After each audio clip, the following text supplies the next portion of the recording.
Tapping కేసుపై Hyderabad CP Srinivas Reddy comment చేశారు.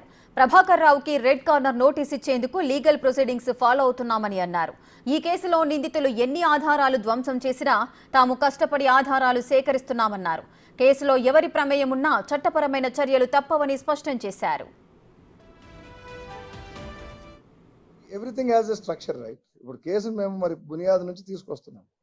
So we have to get the main accused from bureaucratic side. So we're మీరు రాసేస్తున్నారు already. Last time 10 days బ్యాకే చెప్పారు మీరు, బట్ ఇవాళ దాకా ఇంకా కోర్ట్ ప్రాసెస్ నడుస్తుంది. We're taking arrest warrant. After that red corner ఏమన్నా వస్తాయి. రప్పించినాక మా దగ్గర సమగ్ర సమాచారం ఉంది ఆల్రెడీ. వాళ్ళు ఎంత ట్రై చేసినా కూడా దీన్ని నాశనం చేయాలని మేము కష్టపడి దాన్ని బిల్డ్ చేశాము.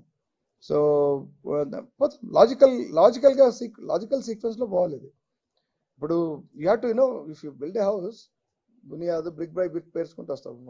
గోడ లేకుండా ముందర రూఫ్ వేయలేం కదా, పిల్లర్ లేకుండా రూఫ్ వేయలేం కదా. So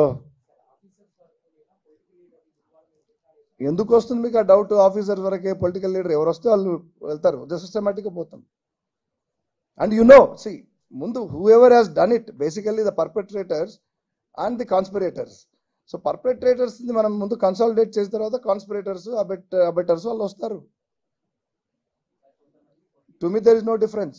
Any accused is an accused. అందులో కొంతమంది ఫిర్యాదుదారులు మీకు తెలుసు. వాళ్ళ అంటే ఒక క్రిమినల్ ఫిర్యాదు చేయకూడదు, దానికి అన్యాయం జరిగితే రావచ్చు, అట్లా కాదు. బట్ నేను అనేది ఏంటంటే దాన్ని ఇప్పుడు మేము మెయిన్ ఫోకస్ దీని మీద పెట్టాలి.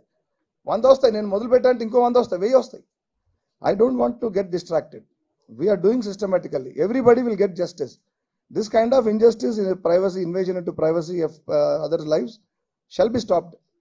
That is also clearly government's intention.